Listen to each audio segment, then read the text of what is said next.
चिन्तकानाम् अधिकश्वेतमनोहर प्रकाशे हृदिदर्शितरं यदीव्यरूपं भगवन्तं तमहं हरिं नमामि। बोलो श्री स्वामीनारायण भगवान की जय। श्री गोपीनाथ जी महाराज की जय।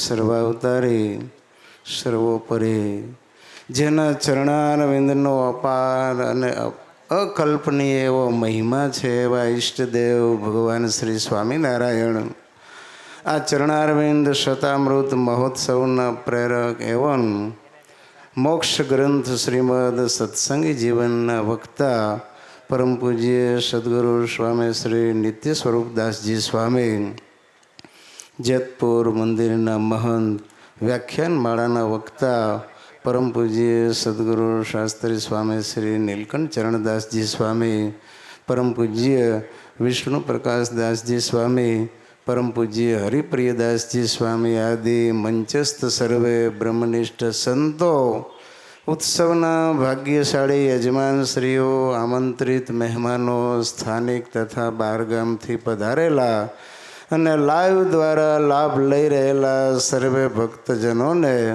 બોટાદ ચરણારવિંદ શતામૃત મહોત્સવ પ્રસંગે ભાવથી જય શ્રી સ્વામિનારાયણ. ભક્તો, ભગવાન સ્વામિનારાયણના ચરણારવિંદ કેટલા દુર્લભ છે.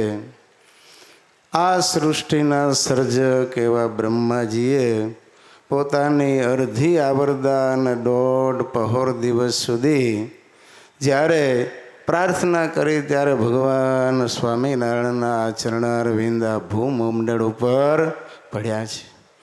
તો આ ચરણારવિંદનો મહિમા આપણે ભક્તો સમજતા નથી.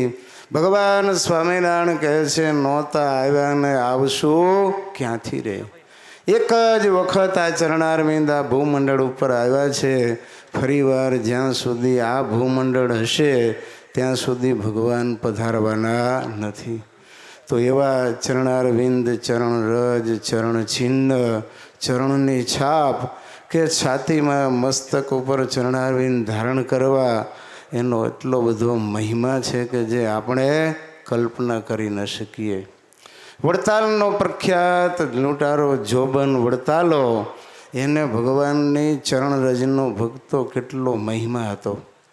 ભગવાન શ્રી હરિને ચરણ રજ લેવા માટે ગઢપુરની અંદર મહિના સુધી રોકાણાઓ.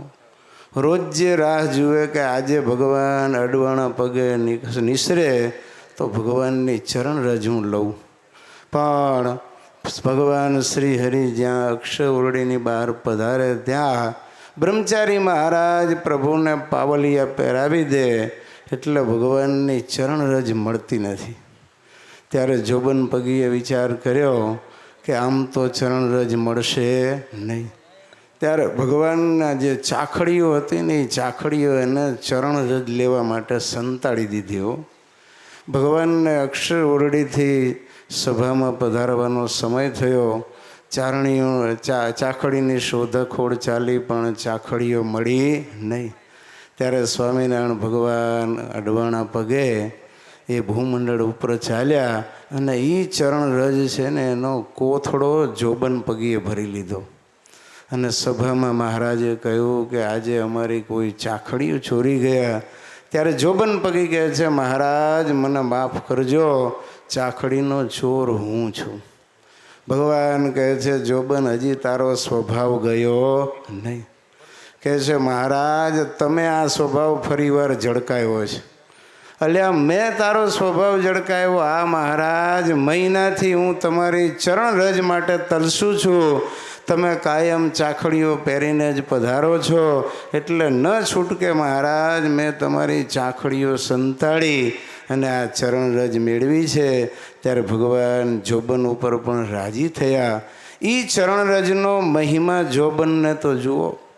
રોજ જમવા બેસે ને ત્યારે પુત્ર વધુને સ્ટેન્ડિંગ ઇન્સ્ટ્રક્શન આપેલી કે મારી થાળીમાં ચપટી ભગવાનની ચરણ રજ મૂકવી, અને રોજે જોબન જમવા બેસે ને ત્યારે એની ચરણ રજ થાળીમાં મૂકવામાં આવે, અને એ ચરણ રજ હોય તો જ જોબન થાળ જમે.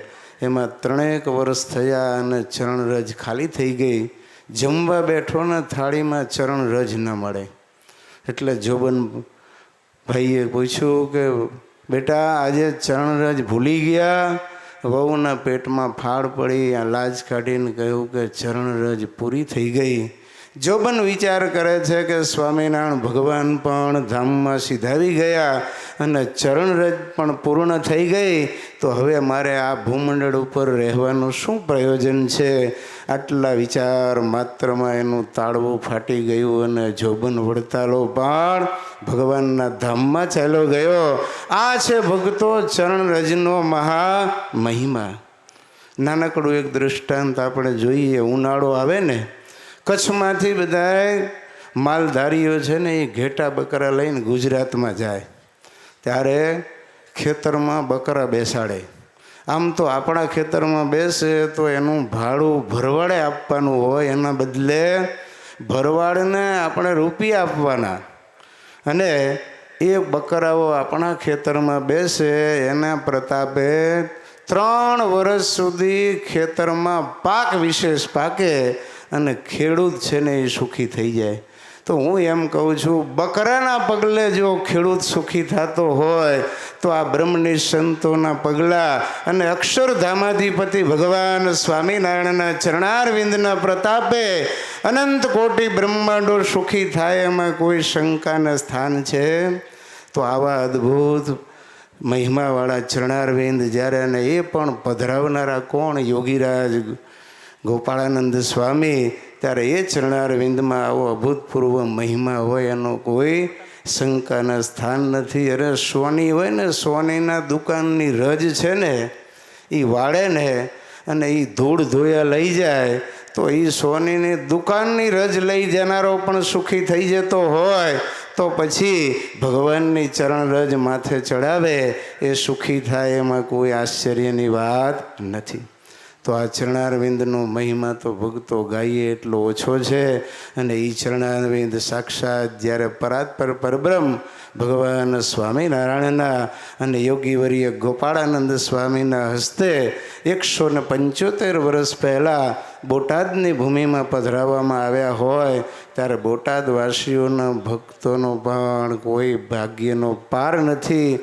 જેટલો મહિમા ભગવાનની મૂર્તિનો છે ને એટલો મહિમા ભગવાનના ચરણારવિંદનો આજે એના પ્રતાપે કરીને થયો છે. માટે ખાસ જે બોટાદમાં આજુબાજુમાં રહેતા હોય એને તો અવશ્ય આ ચરણારવિંદના દર્શન કરવા, એક એક ચિહ્ન ધારી નિહાળીને જોવું અને ચરણારવિંદને દંડવત અથવા તો પ્રદક્ષિણા કરવાનો પણ નિયમ રાખવો. તો આજના દિવસે ભગવાનના સંતોનો પણ કેટલો મહિમા ભગવાન નરે કહ્યો કે અદ્યાનંદો મહાન જાતો ભવતાન દર્શનાન મમ હે. ભગવાનને સંતોના દર્શનથી આનંદ થઈ જાય છે ને મહામહિમા થઈ જાય છે. કેટલા જન્મના પુણ્ય હોય ત્યારે ભગવાન નારાયણ કે તમારા દર્શન થાય.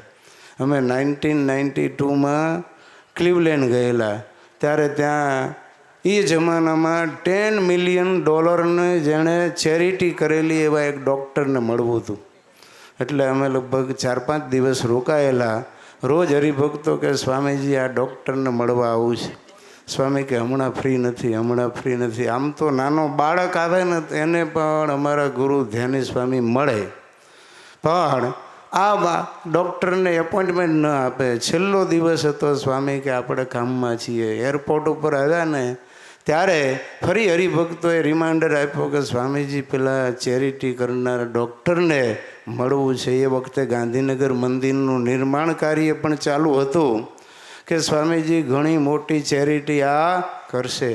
સ્વામી કે ડૉક્ટરને મળવું હોય તો ઇન્ડિયા આવે, લ્યો $10 મિલિયન દાન કરે એને પણ ભગવાનના સંતોના દર્શન નથી થતા. આજે તમારા બધાના કેટલા મોટા ભાગ્ય કે આટલા બ્રહ્મનિષ્ઠ સંતોના તો આજે અને હજી તો રોજે રોજ આવા ભગવાન શ્રી હરિના ધારક પરમહંસોના પગલાં અહીંયા પડશે અને તમને બધાને દર્શન થશે. એ માત્ર ને માત્ર આ ચરણારવિંદના પ્રતાપે. તો આજના દિવસે પરમ કૃપાળુ પરમાત્મા સ્વામિનારાયણ ભગવાન એમના દિવ્ય ગુણાનુવાદ, એ પણ આવા મહાન વક્તા અને ઘર સભાનું આખી દુનિયાને ઘેલું લગાડનારા એ અસ્ખલિત વાણીના પ્રવાસ સ્વામી આમ થાકે જ નહીં. કથા ઉપર કથા, એના ઉપર કથા, પણ ન કોઈ દી મુખ ઉપર થાક કે કંટાળો જડાય. અને જ્યારે કથા કરવાનું મળે ત્યારે ઘી કેળા, રોજ રોજ અદમ્ય ઉત્સાહ અને શ્રદ્ધાએ સહિત ભગવાનના નવા નવા ચરિત્રો આપણને શ્રવણ કરાવતા હોય એવા સર્વ સાધુ ગુણે સંપન્ન સદગુરુ સ્વામી શ્રી નિત્ય સ્વરૂપદાસજીના મુખે આવી દિવ્ય કથા શ્રવણ કરવાનો સૌને અલૌકિક લાભ પ્રાપ્ત થયો છે. ત્યારે પરમ કૃપાળુ પરમાત્મા સ્વામિનારાયણ ભગવાન, આચાર્ય મહારાજ, ગુરુવર્ય સદગુરુ ધ્યાની સ્વામી અને બ્રહ્મનિષ્ઠ સંતોના ચરણોમાં પ્રાર્થના કરીએ કે આ બોટાદવાસી સર્વે ભક્તજનોને ભગવાનના ચરણારવિંદમાં અસાધારણ પ્રીતિ થાય. ભગવાનના ચરણનો મહિમા એટલો હોય તો મહારાજનો મહિમા પણ એનાથી અધિક સર્વના હૃદયમાં પ્રતિષ્ઠિત થાય.